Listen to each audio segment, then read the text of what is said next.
Hey guys, I was listening to this guy's video, and something he says up here very wrong that really kind of pissed me off. And I wanna play what he says, and I'm gonna tell you why he's wrong.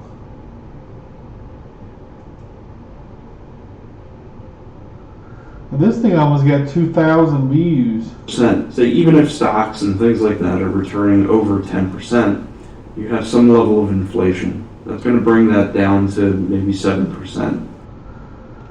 He says that even if you're getting 10%, inflation is going to bring it down to 7%. That's bullshit. He's 100% wrong, 100% inaccurate. I've said this before, I'll say it again. Granted, I'm not a financial advisor. This is my personal opinion, but when you have assets, when you have stocks, when you have real estate, when inflation happens, it's called inflation because they inflate, they go up. They don't go down. Your returns go up. They don't go down. So let's say the average S&P 500 index is yielding 10% or whatever during the baby boom years. You got inflation 2%. That gets you to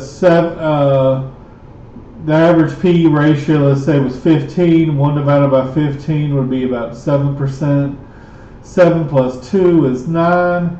And then you get world GDP growth in there for free as well. And, you know, China was a developing country for many, many years. But they're slowing down now. But, I mean, in recent years, you know, they were growing very, very quickly. So, you know, so I like to add in world GDP growth for free as well. So you got 7 plus 2, then whatever world GDP growth is. World GDP growth now is 3%, but to me that's inaccurate. It's probably actually negative. It's probably not. It's because we're using debt. We're using debt to fuel this GDP growth, and so that GDP growth is not real. As you know, I've said before, $1, every dollar the government borrows, it only equals 35 cents. And I use an example in here, my comments, I use 25 cents, but just to make it easier. But yeah, I kind of got on a little tangent here, and I'm gonna post this comment. And they even used a Tupac quote in the end. I said, we got to start making a change, like Tupac said. It's time for us as a people to start making some changes. Let's change the way we eat. Let's change the way we live. Let's change the way we treat each other. You can see the old way wasn't working, so it's on us to do what we got to do to survive.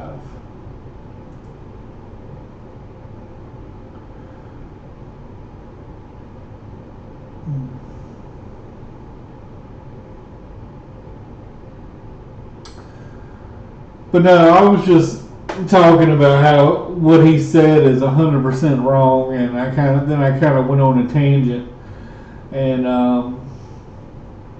you know, it's fine to project all this shit out, you know, 20 years from now, 30 years from now, 40 years from now, but the problem is you can't use 10% anymore. Yeah, the S&P has returned 10% historically, but the stock market was way undervalued for many, many years before people caught on. And we had this baby boom generation where people were buying their first TV, they're buying their first bike, they're buying their first car, they're buying their first house, they're buying their first wrench, they're buying their first everything. The population around the world now is negative. We have a negative birth rate.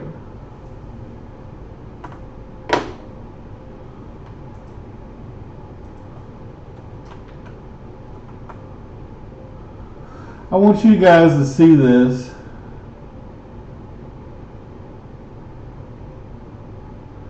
What does this say right here?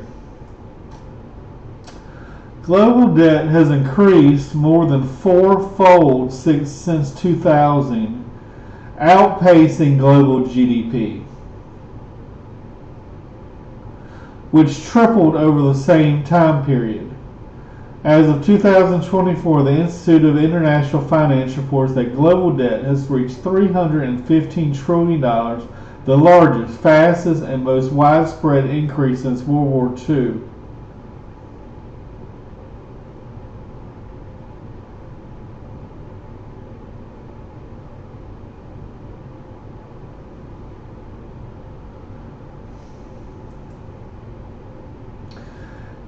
Even though I know Trump is let me see.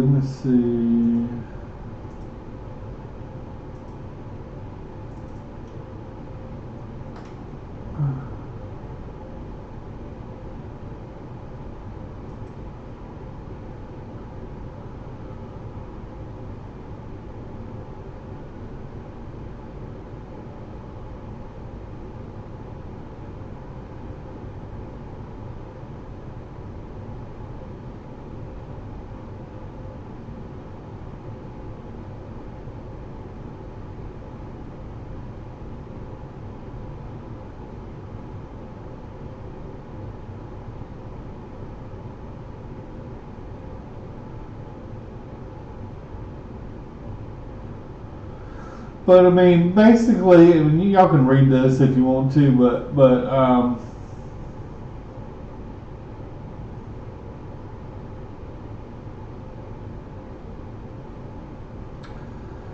China debt rose 7.3 percentage points to 272% of GDP in 2022, and the sad thing about China is you can't even trust the numbers. That might be 500%.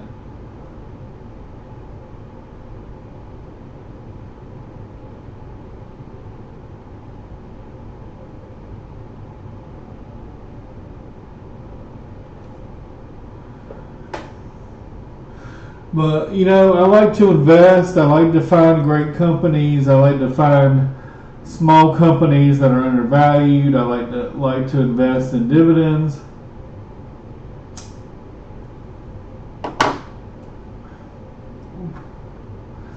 But I'll be honest with you guys, I'm worried. I am very much worried about for the world. In the latter days, there will be earthquakes, hurricanes, volcanoes, storms, tsunamis in diverse places. There will be wars and rumors of wars.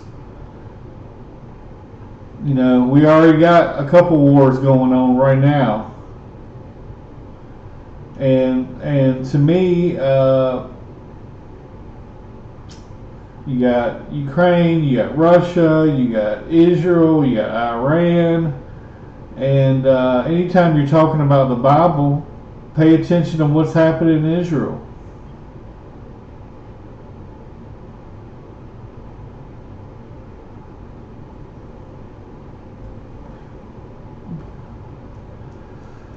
They just had a huge flood in Dubai that had never happened before. You had all these luxury cars that were underwater in Dubai. It was probably one of the richest places in the world, if not the richest.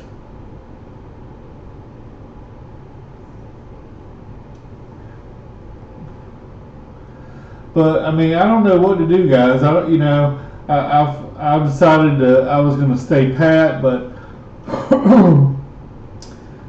but I'm definitely worried. I kind of like what my one guy I did a video on a long time ago. I forgot his name. Tony Deegan's. And the fund he runs, he basically bought gold when it was super cheap. I don't even know if it was $100, but he bought it years ago. It might have been $100 an ounce or something.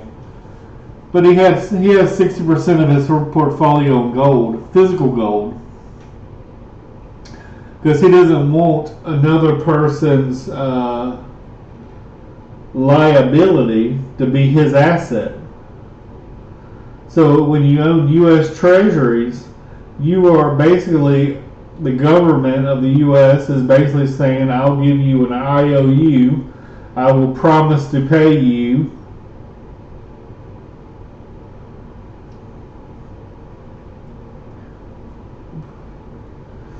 but at the same time, the government's just going to print more and more money, so your money is going to get devalued. I mean, the last money printing session, they increased the money supply 40%. 40%.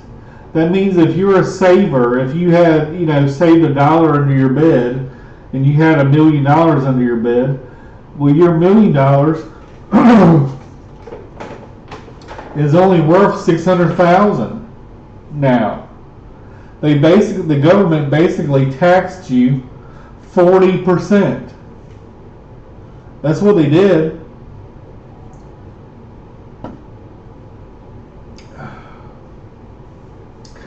Now I know people needed that $600 a week. They needed that money to live on.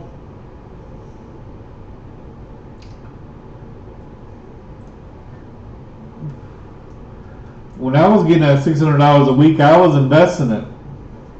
I was trying to turn that 600 into 6,000. I was trying to turn that 600 into 1,000. That 600 into 2,000. That 600 into 3,000. But the majority people, what were they doing with it? They were booking cruises. They were booking cruises. They were booking trips to the casino. They were buying clothes on Amazon. They were buying stuff on Apple. They were spending that money that they didn't earn, money that they had. Instead of paying their debt off, a lot of them they were spending it. They were using it for consumption, and as you know, the difference between the rich and the poor is the poor spend their money on consumption. They're out there buying lottery tickets. They're out there gambling. They're out there buying beer, buying cigarettes, buying weed. Buying shots for people at the bar. Whereas the investors, they're investing in companies. They're investing in businesses. They're turning that dollar into more than $1.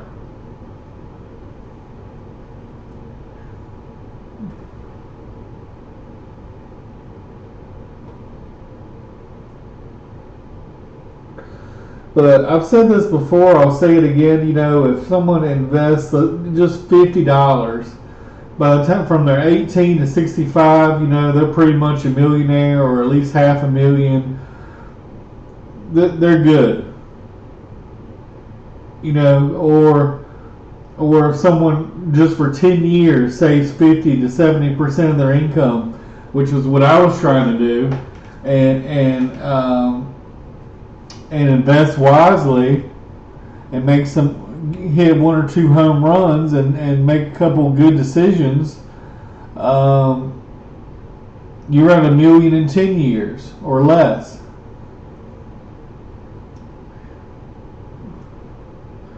So it doesn't have to take you 30 or 40 years. But the problem that, the baby boomers didn't want to save money either.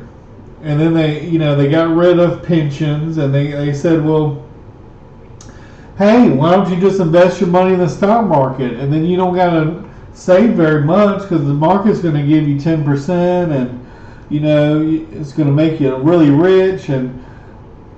But then the problem was they kept going into more debt and more debt and more debt and more debt and more debt and more debt, and then every time someone gets in trouble, they bail them out. They bailed out the car industry. They bailed out the airlines. They bailed out the cruise lines. They bailed out the banks twice.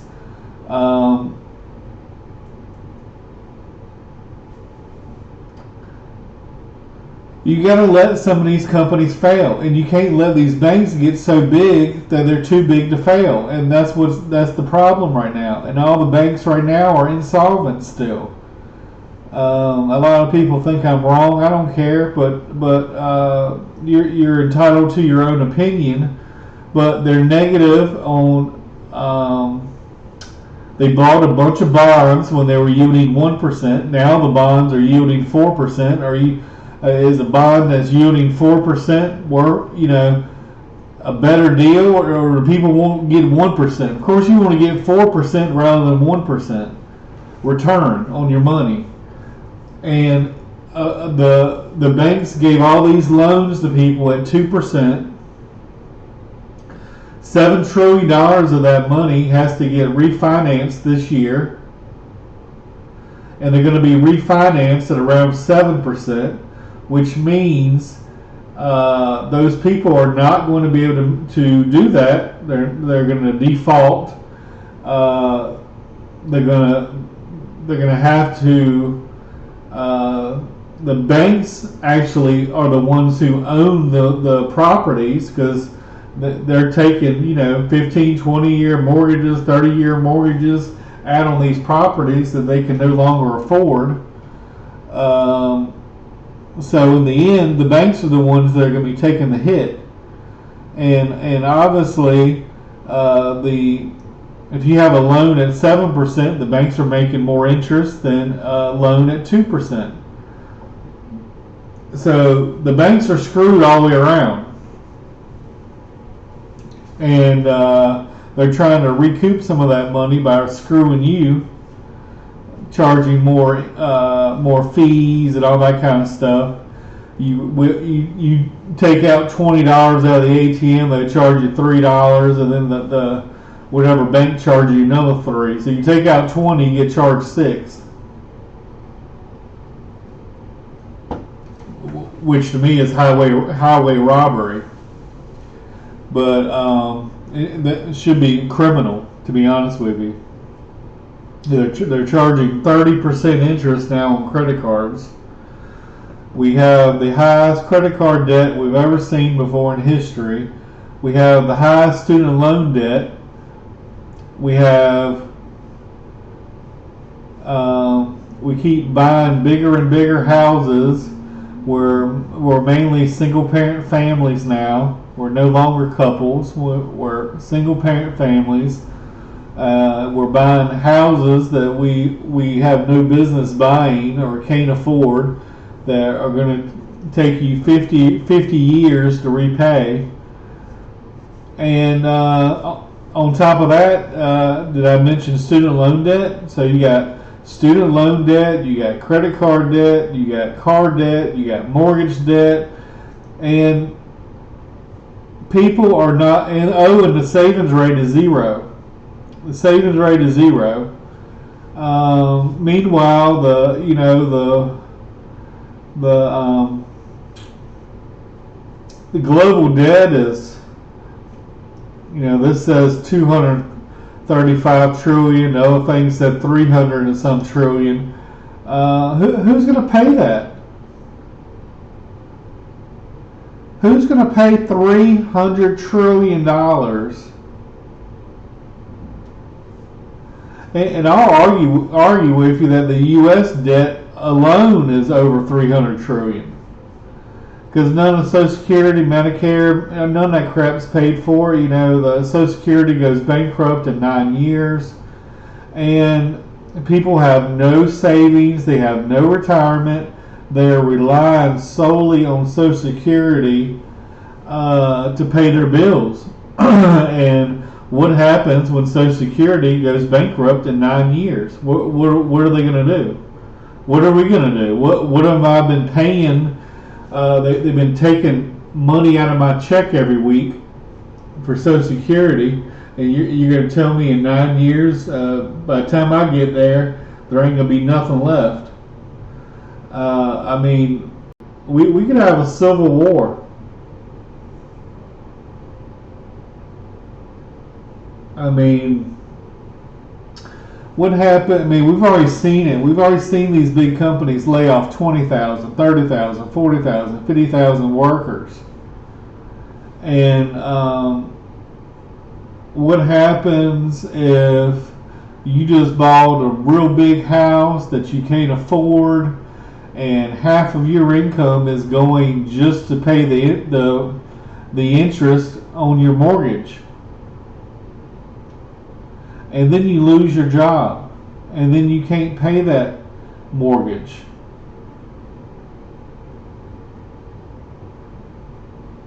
And you still got a credit card payment, and you still got a car payment, you still got a student loan payment. And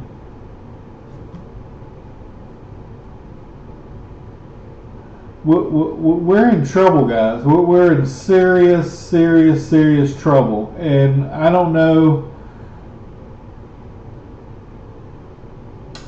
what the correct answer is. I know in the long term, you know, if you buy stocks, yeah, if you buy, you know, Buffett's held stocks during wars, during recessions, during collapses, you know, and if you just hold it over the long term, yeah, you're going to be fine.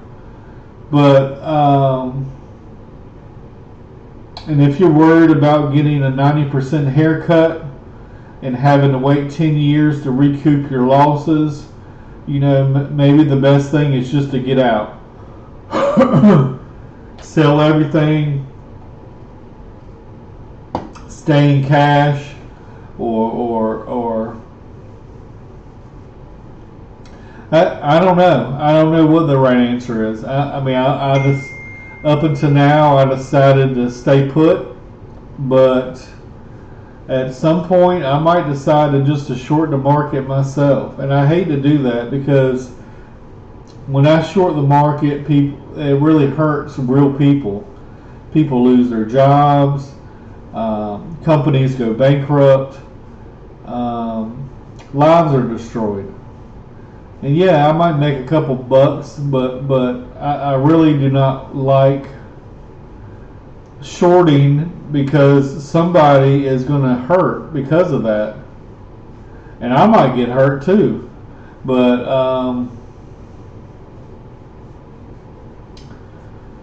that might be what I end up doing. I don't know.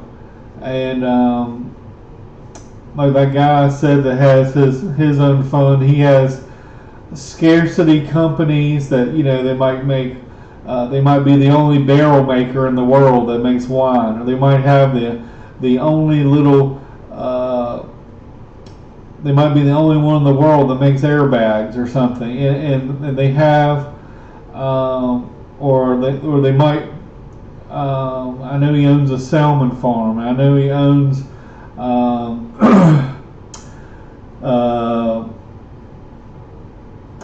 Someone that plants trees, but they only plant these special kind of trees that only grow like every 60 years or something. So he's planting a tree, and he's not even going to be alive to see it. and that's mind-boggling to most people. But he's planting a future for generations that to come behind him. And he's thinking of his kids and his grandkids. He's not just thinking of himself. He's not just thinking of today. He's thinking of the next generation and the generation after that and the generation after that. And yeah, like I said, this guy has 60%. Tony Deegan is his name, and 6% in gold. But when he bought gold, I don't know what price he paid, but it was probably around $100 to $300 range. And he owns physical gold. He has it in a vault, and then the other 40% are in really high quality companies, high quality stocks. He just owns 1 or 2% of these other companies, and he's going to be fine regardless of what happens. But you got some, maybe the great economist, maybe he's right. Maybe you just need to buy the 30-year treasuries, because usually when the stock market collapses, the treasuries usually go up. It's usually an inverse relationship to whatever happens in the stock market.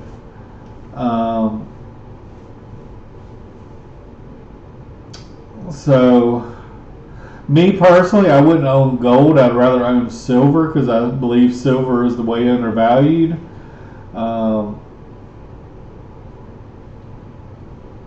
Silver to me has historically been 13 to 1, or should be 13 to 1. And we consume 90% of silver, whereas gold is, we save gold, we reuse gold. Even a gold coin buried in the ground for 5,000 years, you can bring it out and clean it up, and it's just as brand new, like you just found it.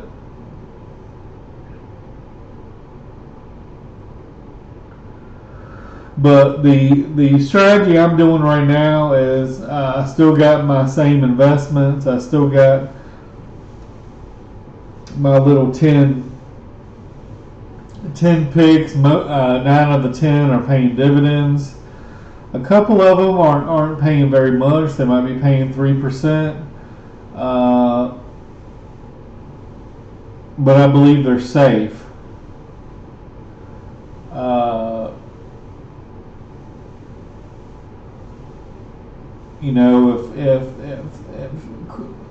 If things do get very bad, we're gonna have a food shortage. People are gonna be hungry.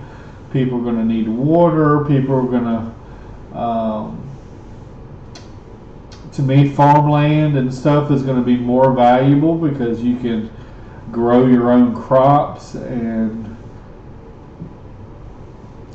to me, oil is still way undervalued. Definitely from its peaks. I mean, it used to be $160 a barrel, and I don't know what we're at today. The last time I had looked, it was probably in the 80s.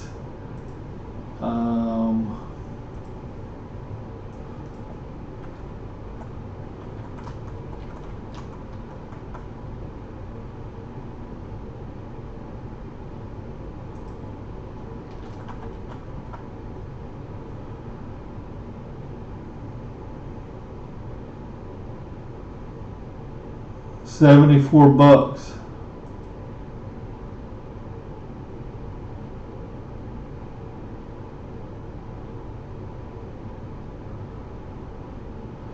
Most companies, if oil is above 60, they're at least making a profit. But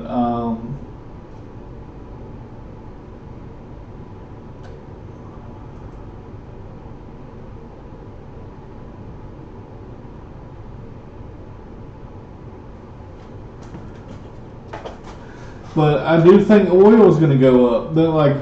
They've said that in order to keep the current amount of oil flowing, there needs to be a lot more capital investment.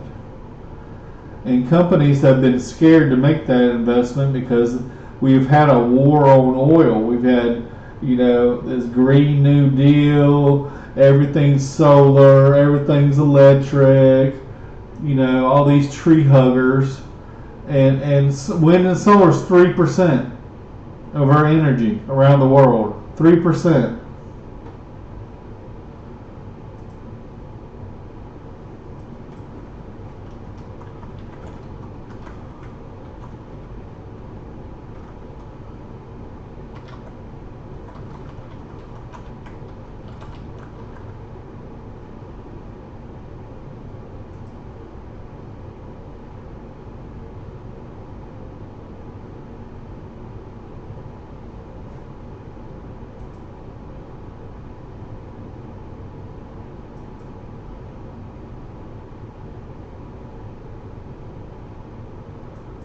Oh, 4%. 4%. 4%.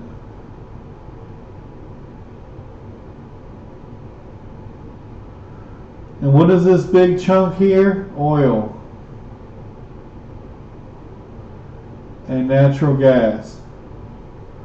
So oil and natural gas. You're not going to replace oil in 2 years, 3 years, 4 years.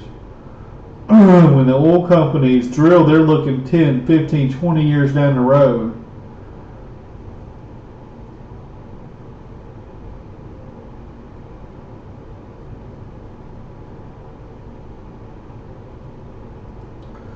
So, I mean, wind and solar might be a thing in the future, but let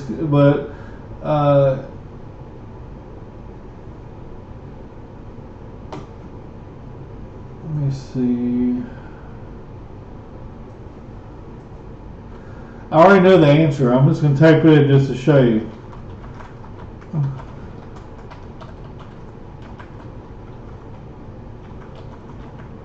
$300 million at least. All right, 288 million.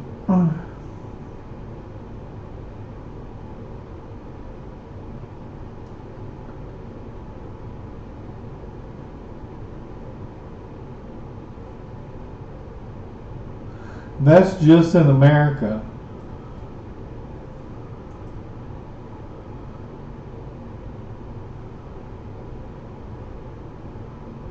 $1.5 billion. That's B. B for big boys. B for big boy panties. 1.5 billion gas-powered cars in the world. Do you think gas is going away tomorrow? No. You think it's going away 10 years from now? No.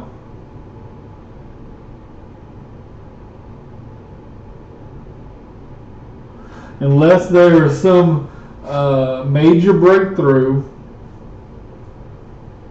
and some kind of agreement between all the governments of the world, which no governments can agree on anything, there will still be gas powered cars 10 years from now.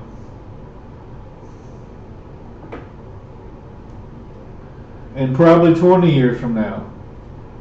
But oil is definitely not going away anytime soon.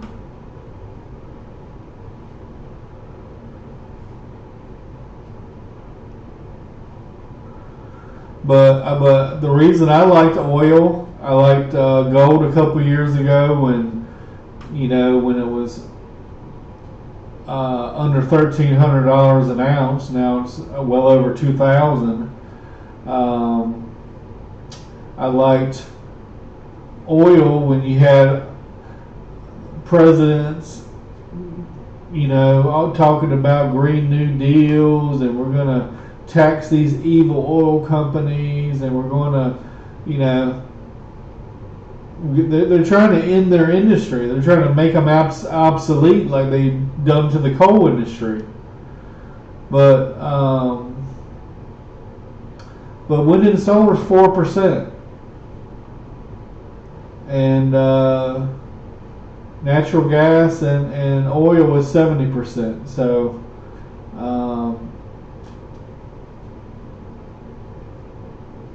at the end of the day, I mean, if you want to stay on your little island and have a little windmill and drive an electric car and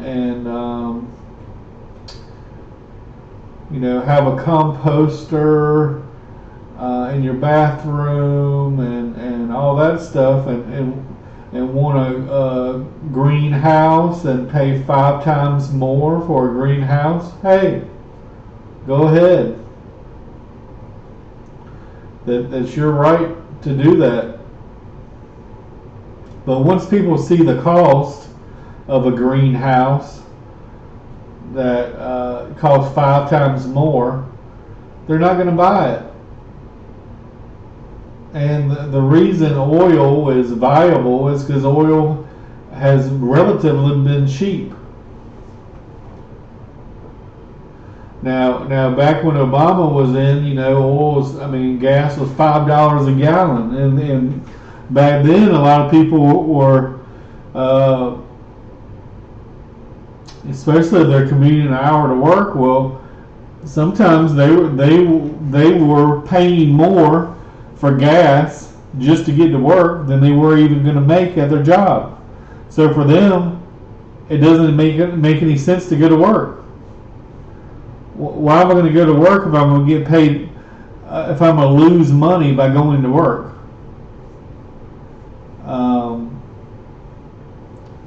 So in order for the economies around the world to function, and we still have a lot of growing economies around the world. I mean, in Africa, they need roads. And once they have roads and stuff, then they can transport goods and services to other towns, other cities. Their prosperity will increase. But the same is true around the world.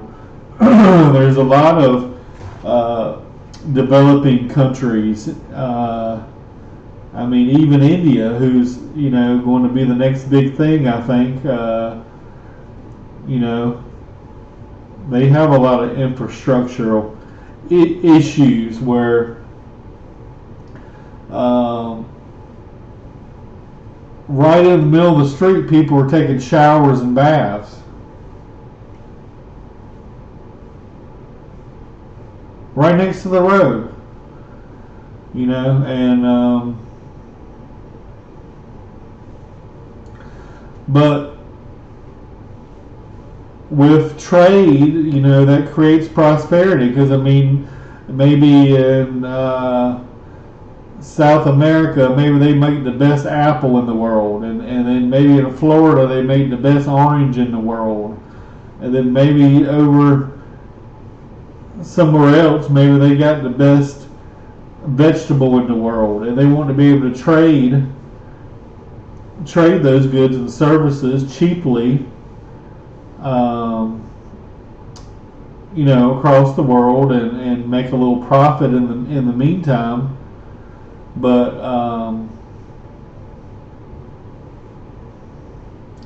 you know, I don't know of any solar ships or solar airplanes that are commercial yet, or windmill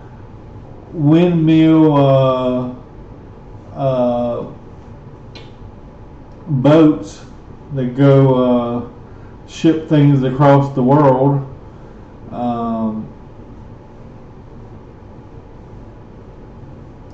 So until that time comes, we're still going to need oil and gas for a long time. And most of my investments right now are in oil and gas for that reason. And not only do I think that gas is undervalued right now, oil is undervalued. they pay really good dividends. Most companies, they're paying anywhere from 5, 6, 10, 15, 20%, some of them. Some of the companies are still small and growing. I wish I would have bought some. Maybe I just would have dumped everything in Exxon at $44, and today you're sitting pretty. Maybe I should have put everything into Berkshire Hathaway at 200, and it's at 400 now. They don't pay any dividends, but they got a lot of cash. So if anything happens in the economy, they are going to, assuming the government doesn't bail out every single industry again, they're going to be able to scoop in and pick up a lot of these companies for pennies on the dollar.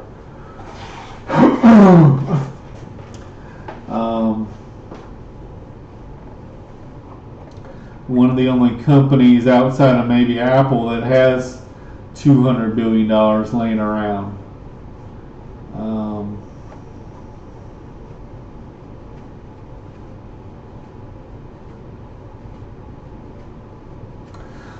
So, I mean, you can stay on the sidelines and cash, but a lot of people have been staying on the sidelines for years now. So, I mean, you want to be doing something, but sometimes the best thing is just to do nothing. And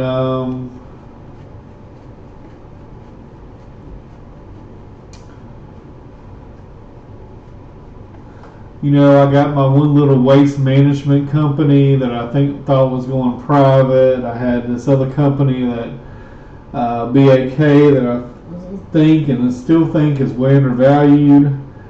I got PBR, which is kind of like a Brazilian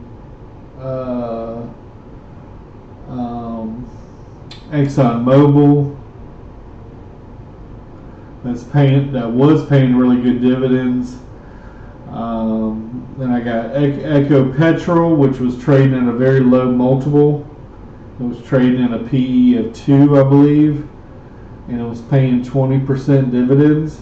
That's real money. I got one that is just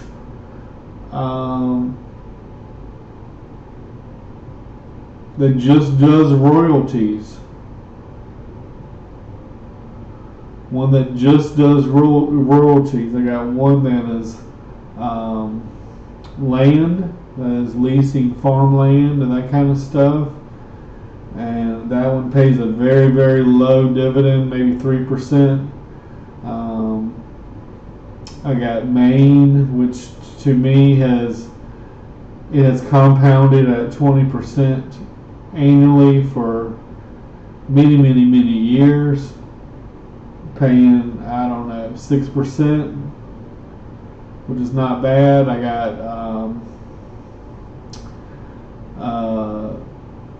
the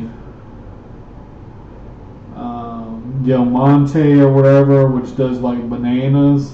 They're also paying a very, very low dividend, but I think they're also extremely undervalued. They've been basically trading at the same price for the last 20 years, outside of a couple of spikes here and there. And like I said, if things hit the fan, I believe people are going to be starving around the world. And if you don't have anything to eat or drink, I mean, who cares if you got a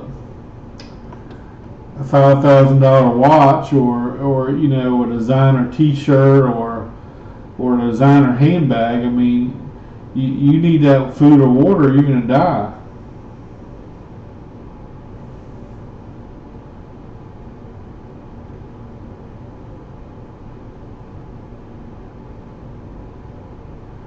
And I had also invested in guns at one time. I had,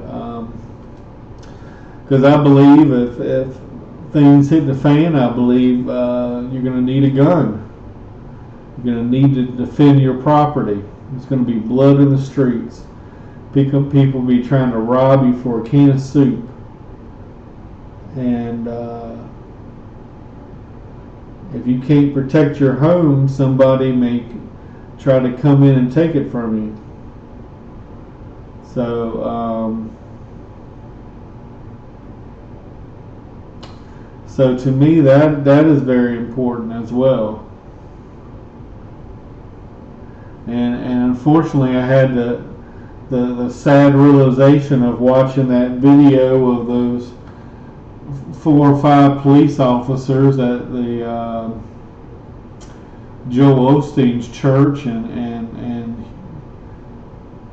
somewhere in Texas, and literally 3 of the cops were hiding in closets, scared to engage a woman with a child that had even put the gun down. Hey, they had managed to shoot the kid in the head, but they were too cowardly to even come out of the closet to face this lone gunman. And I know there's a lot of brave men and women in this country who have served our military. There's a lot of brave men and women who have served in the police force and other service industries, and I support the police.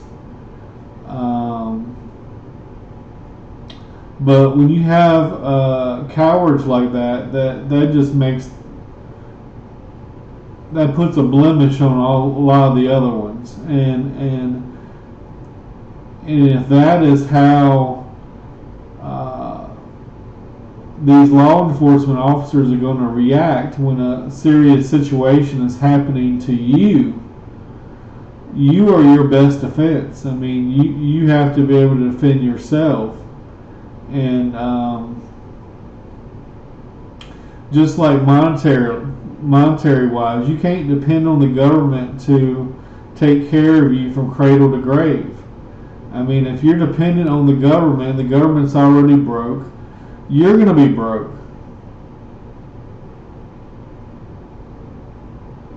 You have to take the initiative and have to start saving, start investing, start making wise decisions now, wherever you are in life, whether that's 40, 50, 60, 70, I don't even care if you're 80 and you hadn't started yet. I mean, who knows, you might be the next KFC guy, you might be the next Colonel Sanders who didn't make his fortune until late in his 70s. So it's never too late. But I just want people to start investing today. Don't wait till tomorrow. Don't wait till next week. Don't wait till next month. Don't wait till next year. Because next year is going to have its own problems. Next year you might have a new baby. Next year you might have a job cut, a job where you're getting paid less, or you might have to commute further for work.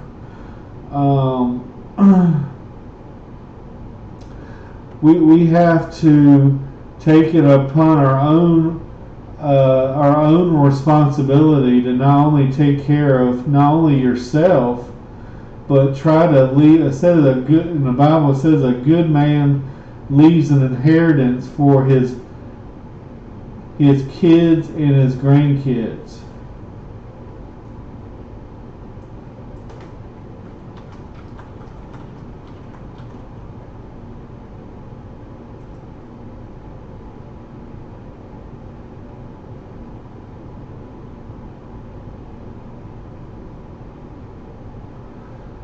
So I don't know the exact verses, but it's Proverbs 13:22.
And I totally believe this. I mean, there might be, like Warren Buffett is a perfect example. He is not a Christian. He does not believe in Christianity.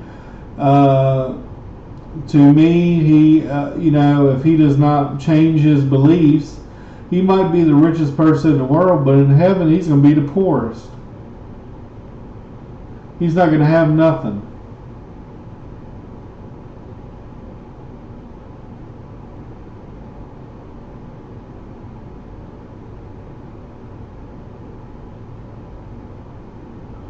Wealth gotten by vanity shall be diminished, but he that gathereth by labor shall increase.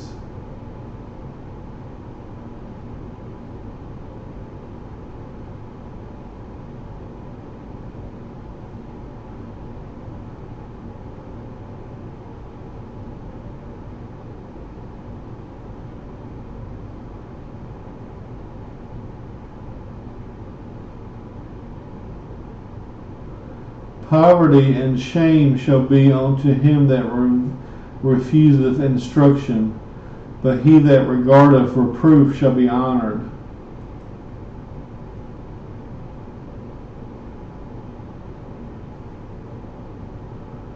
He that walketh with wise men shall be wise, but a companion of fools shall be destroyed.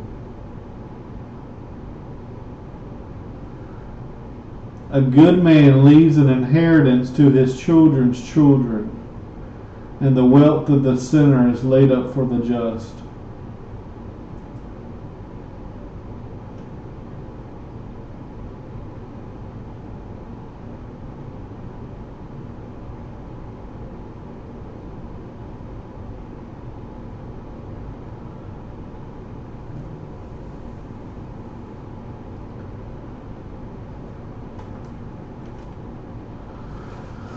So there you go, guys. We'll end it with a little bit of biblical wisdom, biblical truth. But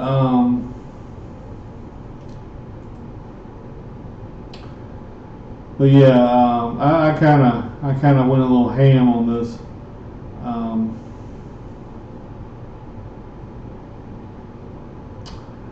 Because what he said was 100% inaccurate.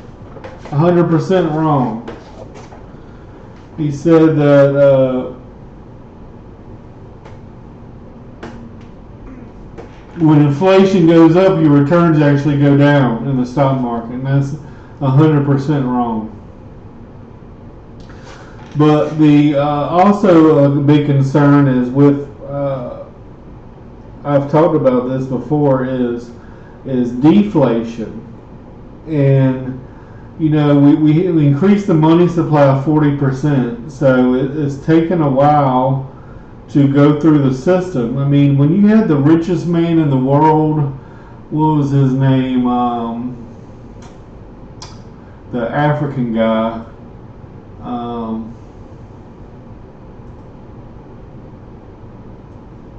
I want to say his name was Musa or something.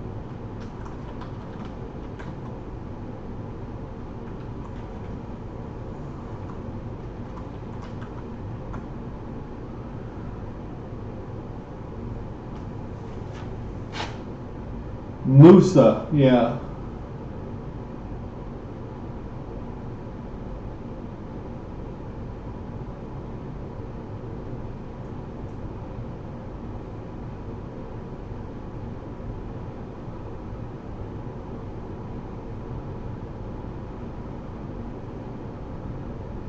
Built the great mosque at Timbuktu.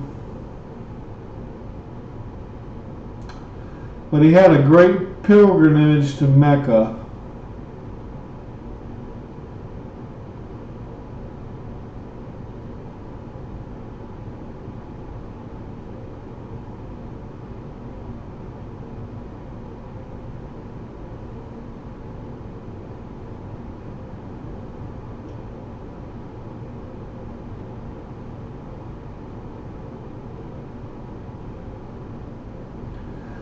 His caravan had 60,000 men, including a personal retinue of 12,000 enslaved persons, all clad in brocade and Persian silk.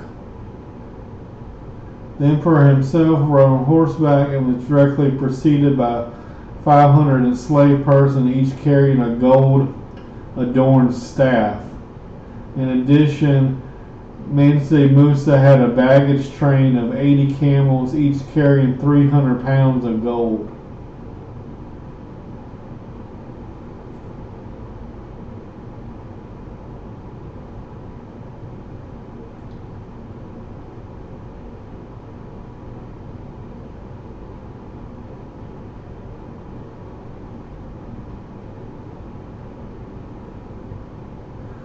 This historian, who visited 12 years after his visit, was still singing praises to Musa.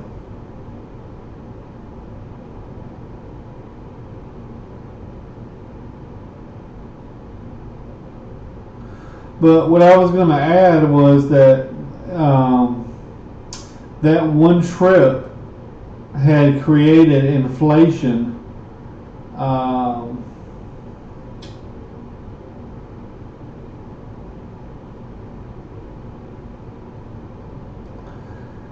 Had created inflation that lasted at least a decade,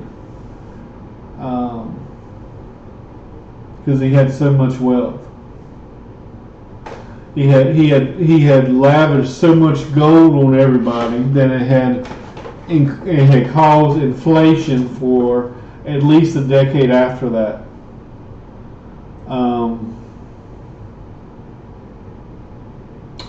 Now, I don't think the U.S. increasing the money supply 40% will have that drastic of an impact. I don't think it's going to be 10 years,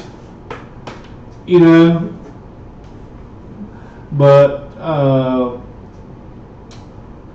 the problem with that is, for every dollar they borrow, it only gives 35 cents. So you still got to pay debt and interest, principal and interest back on that dollar, even though that dollar is only worth 35 cents now. And the problem was most people spent that money on consumption. They weren't using that money to go to college. They weren't using that money to open a new business. They weren't investing that money like I was doing. They were consuming it. They were going on cruises. They were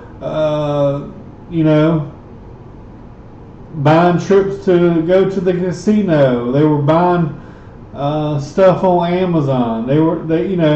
Before they even got paid, that money was gone. A lot of people I used to work with, they hadn't even got paid yet, but they had already spent their paycheck even before they got it. And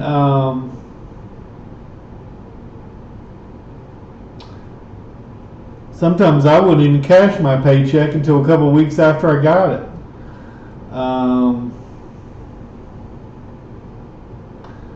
Sometimes I just forget, but it's just, we got to do something different, guys. And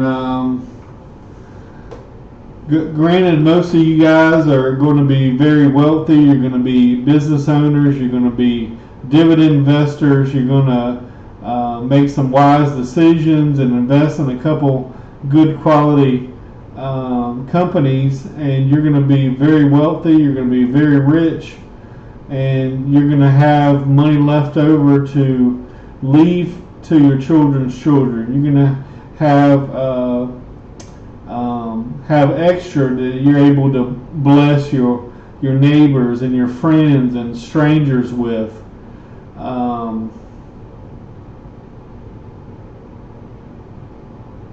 And to me, that's the most fun about money, is giving it away and seeing the joy on someone's face who may not have any hope, may not have any future. They've already spent their last dollar. Maybe they don't have any friends or family. Maybe they're too ashamed to go and ask, go back home to their friends and family. Maybe they burned every bridge, and here you are, some total stranger, giving this person, more money than they ever seen in their life, even though they don't deserve it. Some of them may deserve it, but a lot of them don't. Just like a lot of the waitresses I tip, they don't deserve it. They're terrible waitresses. They're terrible waiters. But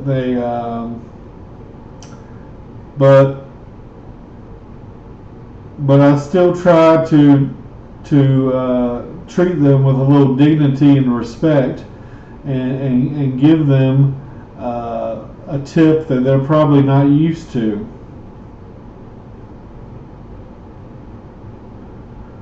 If everyone else is paying 50 cents or $1, I like to do $2 or $3 or $5 or $10. Go above and beyond. Don't just give the minimum, but go above and beyond. And I believe that when you do things like that money will eventually come back to you. That good deed, even though you did it in secret, will eventually come back to you because God knows about it.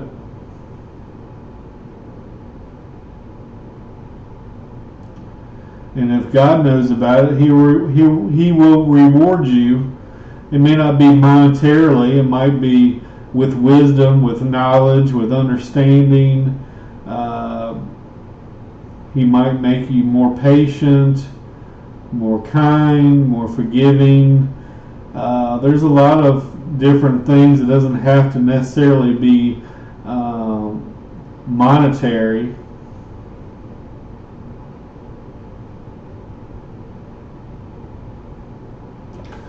But yeah, that was a good verse that a good man leaves an inheritance to his children's children. So if you want to be a good man or a good wife or a good daughter or sister, try to leave an inheritance to the next generation. Have an abundance. Don't suffer yourself because you're worried about the next generation, but try to have more than enough, so that you're able to be a blessing for others. Now, when you're just living off the government and you want everything free, and somebody owes me this and somebody owes me that, and I'm entitled to this and I'm entitled to that, and I'm supposed to get free health care, and I want $25 for working at McDonald's even though I screw your order up and give you cold fries and give you a cheeseburger every time you ask for a hamburger. No, you're not gonna get a blessing. You're gonna get a curse, and you're gonna stay in that curse until you get out of that mindset and that mentality. And unfortunately, in this society that we currently live, everyone wants to sue everybody, and or I'm entitled to this, or I'm entitled to that, or you don't know who you're messing with, or everybody's got an attitude. No one wants to be kind and respectful. No one wants to be fair. They're just looking for someone to rob and steal. They're not going to get a blessing. And the funny thing is these crooked people, they might have gone through life, they might have got some wealth, they might have even been like Buffett and been the richest person in the world at one time. But if you're not a Christian, you have nothing, to me. If you're not a Christian, you have nothing. You take nothing from here. But as a Christian, our wealth is in heaven. It's not here on earth. Our wealth is in heaven. But that's not to say that God doesn't want you to be blessed on earth as well. God wants you to have more than enough. God wants you to have an abundance and have the roofs of your houses overflowing with so much blessings and so much wealth, and that you're able to be a blessing to others, that you're able to be a blessing to your children's children. Now it may not be much. Maybe it's $5,000, $10,000 you leave to your children's children, but maybe it's to help, that $5,000 when they're young. Maybe by the time they get to college, maybe it's, 30,000. Or maybe it pays for a year of college or 2 years of college, or maybe it buys them a new car. Or maybe they just keep that investment and let that investment grow and compound for the next 30 or 40 years, and they're a millionaire.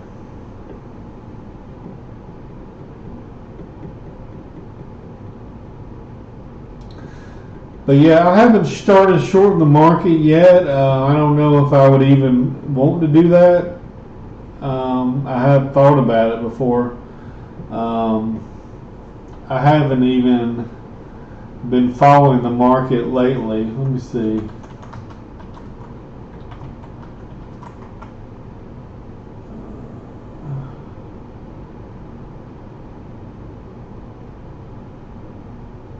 I don't know why FinViz is not working. Maybe I typed it in wrong.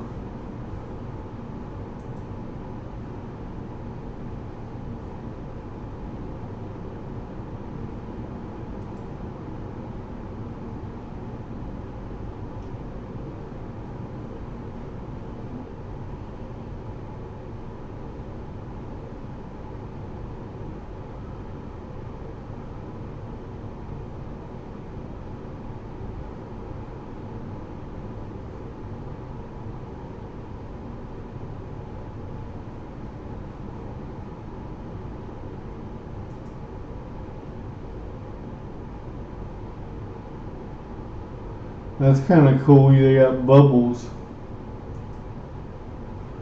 But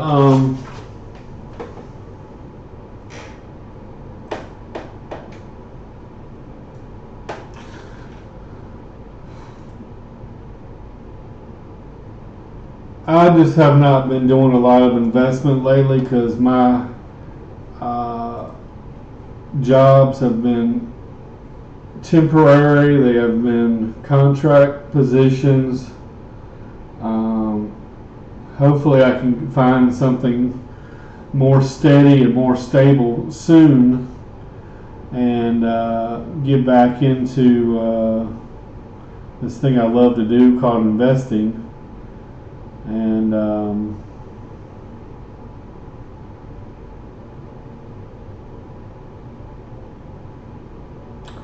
now, when you got something like this happen, when the 10% owner of MasterCard sells $45 million worth,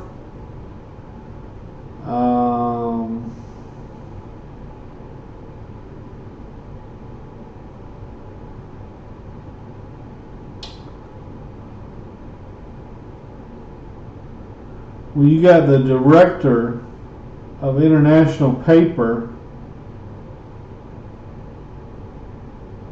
selling. Well, granted, that wasn't very much. 26,000. Well, not much, relatively speaking. But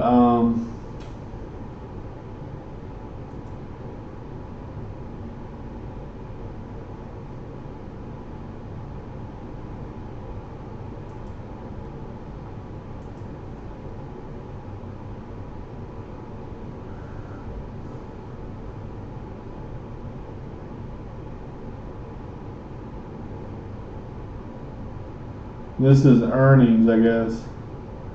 So she knew the earning, or he knew the earnings was going to be bad, and had sold it.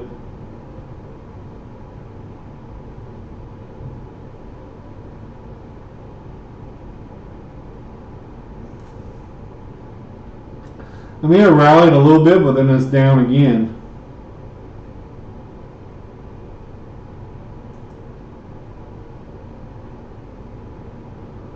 Well, that was a big rally, and then short.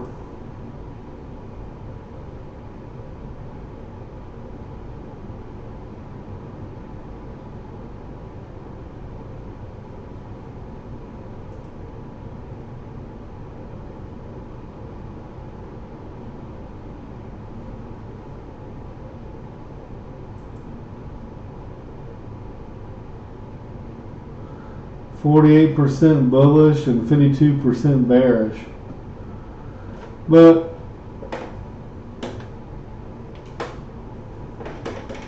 I don't know. I want to say probably the markets half the time do nothing.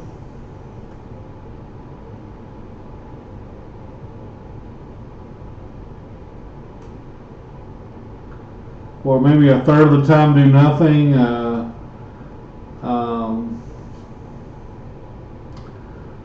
A third of the time they go up, and a third of the time they go down. I think there's probably 2/3 chance that it goes up or stays the same, and then there's probably a third going down. But in these current situations, these current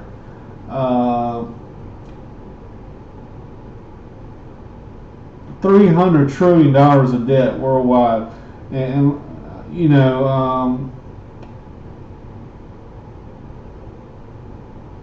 people just can't even wrap their head around a number so big like that, because they've never seen it. There ain't no trillionaires. It's hard for people. Most people can't even imagine $1 billion or even $1 million, yet alone a 300 trillion. But the world's debt is 300 trillion with a T. And the US GDP is what, 30?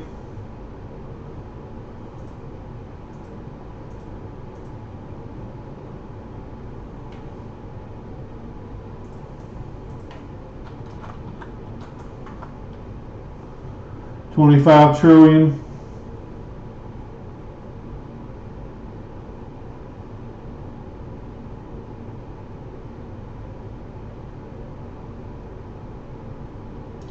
I didn't realize Canada's was so small. Canada's is 2 trillion, Russia's 2, India's 3.4, and China is right behind us. Japan's at 4.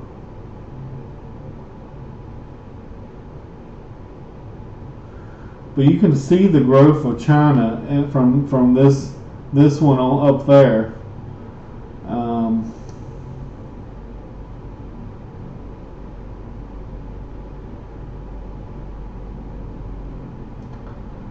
But our debt was very, very low for a very long time, and then all of a sudden, zoop, to the moon, baby.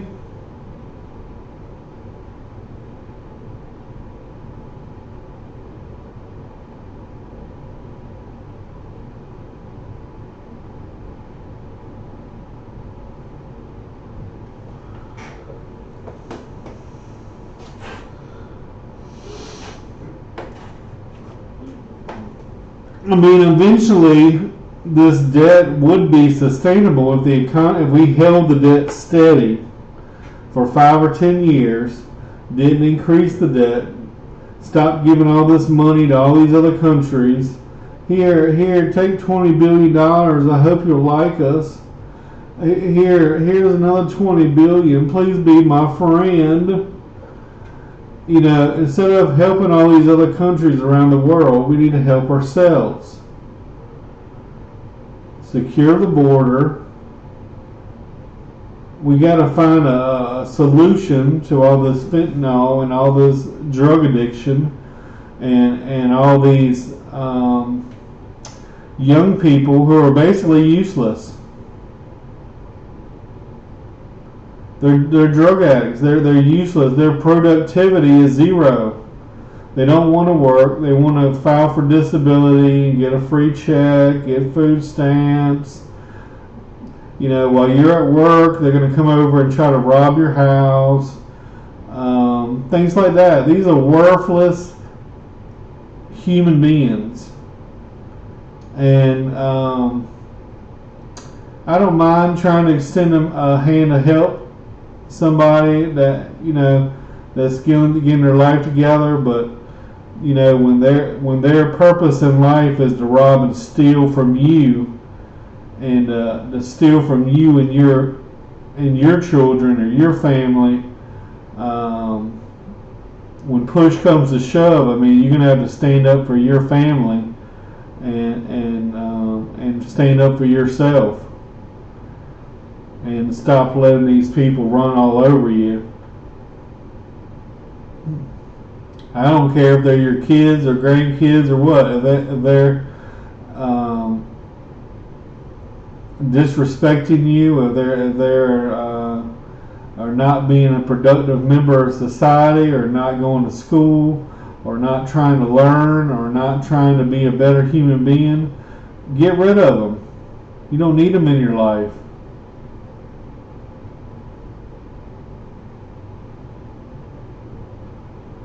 You know, maybe one day in life, maybe a little bit of tough love will help them out, and maybe one day they'll come back to you, like the prodigal son did. But a lot of people are just enabling these people to continue to use drugs. Well, I don't want them out on the street. Well, don't complain when you don't got no retirement because you gave all your money to some crackhead, and he spent all your retirement money on crack. So don't go crying to me that you don't got any money to retire with because you gave it all away to a crackhead. Well, that was stupid. You can say, I love you. If you come over here once a week, I'll feed you. But outside of that, you on your own.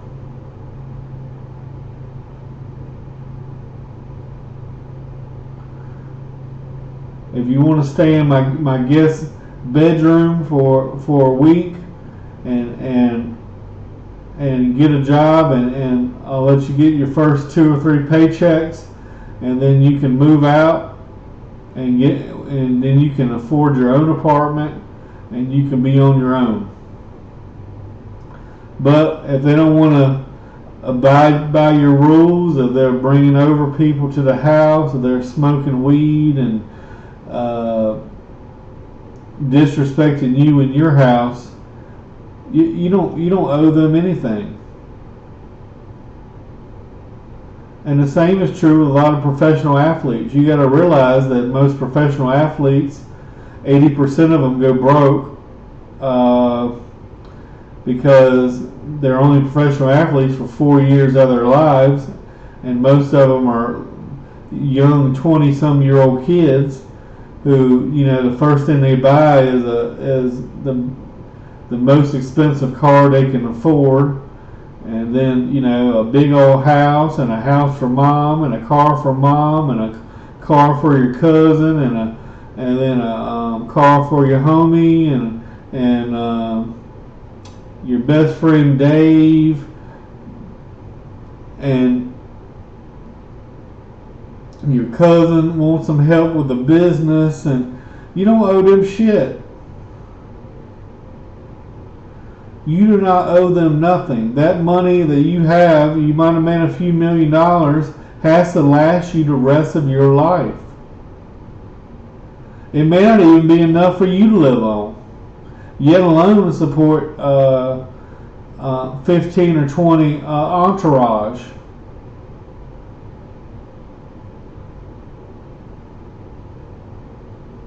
Well, you owe me because I helped raise you. That was their job to raise you. They don't owe you shit. You don't owe them shit. You don't owe them nothing. Don't let them guilt trip you into. I mean, I see nothing wrong with helping your parents out, taking care of your parents, or a brother or a sister, or a friend, but that has to be your decision out of the kindness of your own heart, not because somebody thinks you owe them something. Because at the end of the day, you don't owe them nothing. You can keep 100%. And if you invest that money wisely when you're 20, yeah, you'll be good to go for the rest of your life. You can just live off the dividends, no worries, do whatever you want, get another job later on doing a hobby or whatever you want to do. But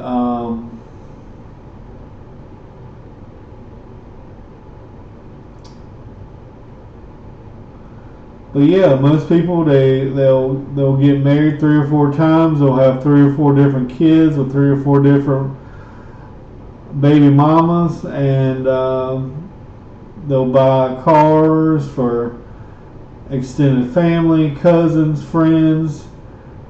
They'll go out to bars and they'll buy drinks for everybody.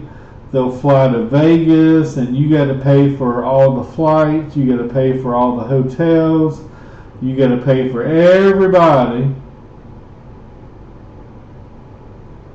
You don't have to do all that.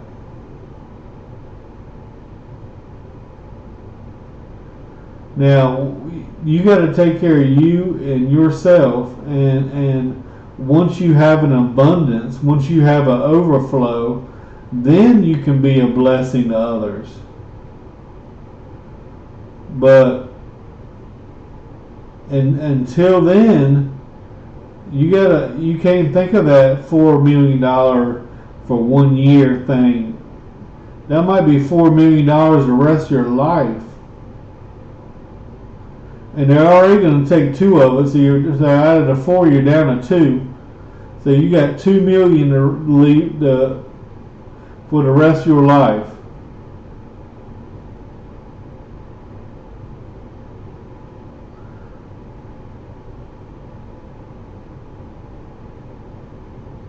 And $2 million, if properly invested, you're taking 4% out every year. That should be like at least $80,000 a year income. So I mean, you're not living a lavish lifestyle, but you can get by on $80,000 a year. And if you invest that $2 million and secure your future, you can have fun with the rest, or you can have fun with a little bit of it, but just make sure you save enough for retirement on. Well, I think I've rambled on long enough, guys. Thank you.